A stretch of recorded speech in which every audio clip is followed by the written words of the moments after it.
Welcome back, everyone. When I visited local mosques on Fridays, I find myself tolerating, barely, the sound of the call to prayer. In spite of their best efforts as they plug their ears and chant with religious zeal, to me it's a cacophony. The same goes for Quran recitation. I think Muslims know this to some extent, which is why they try to make it somewhat more appealing by always adding tons of reverb. There are better options, though, that are less offensive to the ears. Most churches on Sunday mornings will unite the congregation in some sort of music. But this is a problem in Islam because music is often viewed negatively or simply prohibited.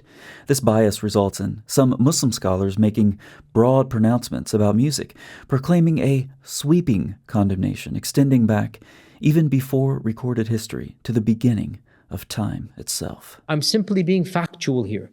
Why is it that this industry in every civilization from the beginning of time is always associated with khamr and with zina and with women dancing and with nudity? Why? What is the relationship? The relationship is, forget haram and makruh. These sounds will automatically, you are flirting with your own shahawat. You are provoking in a manner. Just like if you smell good food, your hunger is going to start going. So music to your shahwa is like smelling the good food, to your button.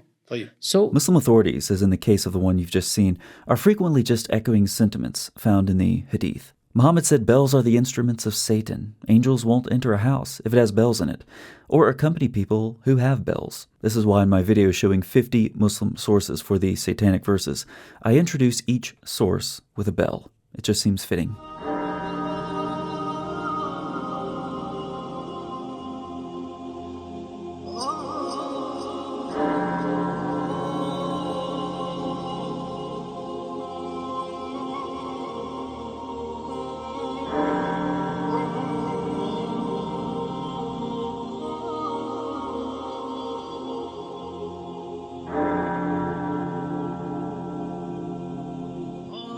And Muhammad also said, "People among my nation will drink wine, calling it by another name, and musical instruments will be played for them, and singing girls will sing for them.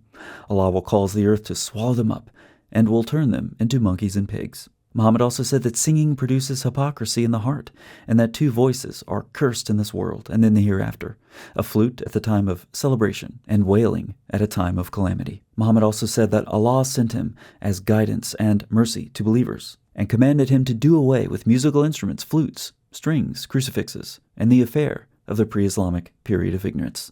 These hadith are rated with various grades of authenticity, but they are just the types of sources used to shape Islamic law, as we see here, with some scholars concluding that all of this is explicit and compelling textual evidence that musical instruments of all types are unlawful, while other scholars list some exceptions. What I'm more interested in is what lies behind these hadith. So many words attributed to Muhammad come from pre-Islamic sources. Could that be the case here? Again, is there a pre-Islamic source that also has some connection between music, Satan, and fornication? In the Book of the Cave of Treasures, dated somewhere around the 4th to 6th century, we see something like a retelling of the early chapters of Genesis with some substantial embellishments.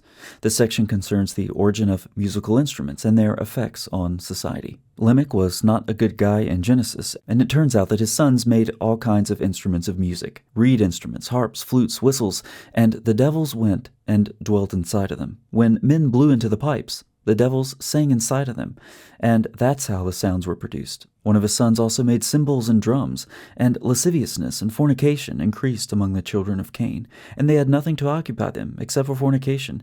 They had no obligation to pay tribute, neither prince nor governor, and eating and drinking and lasciviousness and drunkenness was basically all they had to do. And in case you haven't gotten the point yet, meanwhile, fornication reigned among the daughters of Cain, and without shame, several women would run after one man, and one man would attack another, and they committed fornication in the presence of each other shamelessly. For all the devils were gathered together in that camp of Cain, and unclean spirits entered into the women and took possession of them. and when the men and women were stirred up to lascivious frenzy by the devilish playing of the reeds, which emitted musical sounds, and by the harps, which the men played, through the operation of the power of the devils, and by the sounds of the tambourines, and so forth. I think you get the point. It's easy to notice the similarities between this story and the Islamic sources. In both cases, musical instruments are very closely associated with demonic influence and immorality. Thus, they contribute substantially to the downfall of the human race. While many Muslim authorities, under the influence of the Islamic sources, have to find reasons to wax eloquent in their condemnation of all music everywhere, I find it more plausible that the authors of the hadith were simply repeating tropes common in their day, contained in traditions like we see in the book of the Cave of Treasures, a source that, as we've seen in numerous videos, greatly influenced the Islamic text in many other ways. Muhammad's apparent dislike of music, to me, just seems to be another example of the same. Thanks so much for watching. I'll see you next time.